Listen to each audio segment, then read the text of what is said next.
to eastern and southern Kentucky. This is WYMT Mountain News Weekend Edition.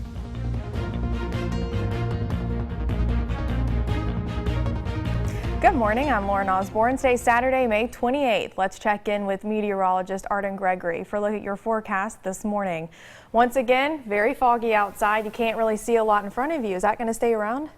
Well, just for the next hour or so, it is rather foggy in many locations out there right now. But as the sun comes up, that'll start to kind of burn off and clear out as we go through the morning hours. And thankfully, although we do have some fog to deal with, we're not dealing with any rain this morning. We did see some showers and storms last night and yesterday afternoon, but this morning we are nice and dry across eastern Kentucky. Satellite and radar showing that here. We have a few showers off to our west, but we are nice and dry here in eastern Kentucky. But as we mentioned, fog an issue for many folks across eastern Kentucky, particularly down in Middlesboro and Harlan. Middlesboro visibility down so low it's showing up at 0 on our graphics here. I'm sure it's not actually 0, but it is very low. That should mean it's less than a quarter of a mile. Harlan visibility down to a half mile there. So if you're in those regions, you may be seeing some rather dense fog. Other locations seeing more patchy fog. And temperature wise,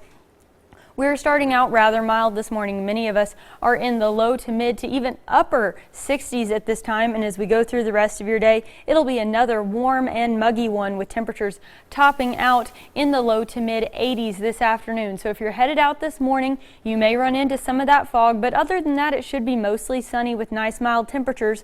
Warm and humid this afternoon. And we could see a few isolated showers and storms. I'll break that down for you a little bit later on. Arden, thank you. A woman is in the hospital after being hit by a car at Subway. The woman, Rebecca Newman, is the manager of the Subway in McDowell. She was standing outside the empty store when she was hit by a black SUV, pushing her all the way to the back of the dining area. WYMT's Haley Minogue made it to the scene as the SUV was being towed and talked to police and a neighboring business owner about what happened. Men from a nearby business worked quickly to help board up the Subway in McDowell. Friday afternoon, a woman pulled into the lot but was distracted by her grandchild in the back seat. A Kentucky State Police trooper says the child was trying to get out of the vehicle. The driver actually turned around, her foot slipped off the brake and onto the accelerator, which caused her to go through the building. The manager of the store was in front of the Subway when this happened, but the dining area was empty. Robert Hall, owner of Anytime Archery, had just walked into his store when it happened. I just walked in the door and I heard a car come through the parking lot, sounded like it was flying, and a crash. It shook this whole building. And I ran down there to see what happened. He went down to the restaurant and saw manager Rebecca Newman on the floor. She had been hit by the car and pushed to the back wall. She was bleeding out her head and her mouth, but she wasn't hurting nowhere, just her arm. Hall called Newman a good woman who is always sweet to everybody. I hope she's okay, number one. And I'm going to talk to Steve Dawson about putting some posters up in front of these businesses where this can't happen again. Take care of that. Dawson, the building owner, was unavailable for comment. The owner of the Subway and employees there did not want to comment. As far as the driver of the SUV, troopers are not sure yet if there will be charges. We called the hospital where Newman is being treated, but were unable to get any word on her condition. Johnson County deputies still need your help finding Jonathan D. Morrow. Deputies say he ran away from them earlier this week.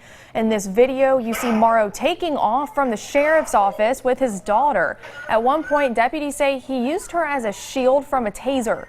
The sheriff says yesterday Morrow dropped his kid off with a friend in Tennessee, and they're now with their grandparents. They consider Morrow dangerous. Anyone with information can call the sheriff's office at 606-789-3411.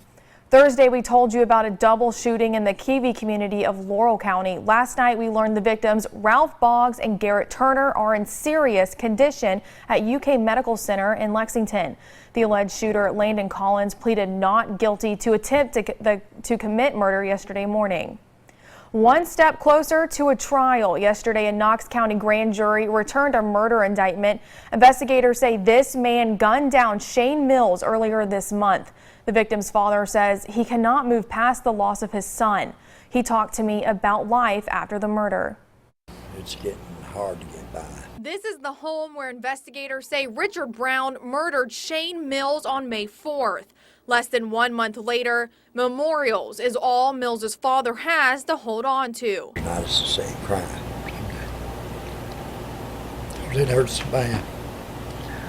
Willie Mills says the day before his son's death, Brown came into this family-owned store, stopping at the counter to talk to him, wearing a hat and sunglasses. Mills says when Richard Brown came into the store, he asked Mills where he lived. Now, what's interesting about that is this home right behind me, that was Shane Mills' home, just a few feet from the store. But Mills says he believes there's more to the story. There's more than him involved in this. Mills says he cannot go a day without thinking about his son, hoping for justice. Yesterday, a Floyd County judge heard testimony in a deadly stabbing case. Investigators say Trenton Ward stabbed his brother Timmy to death. He faces a tampering with evidence charge. During the hearing, police say Ward walked to a creek to get rid of clothes he was wearing, and they found bloody socks on the bank. Ward's attorney argued it's not tampering with evidence if there are no criminal charges. The judge sent the case to a grand jury.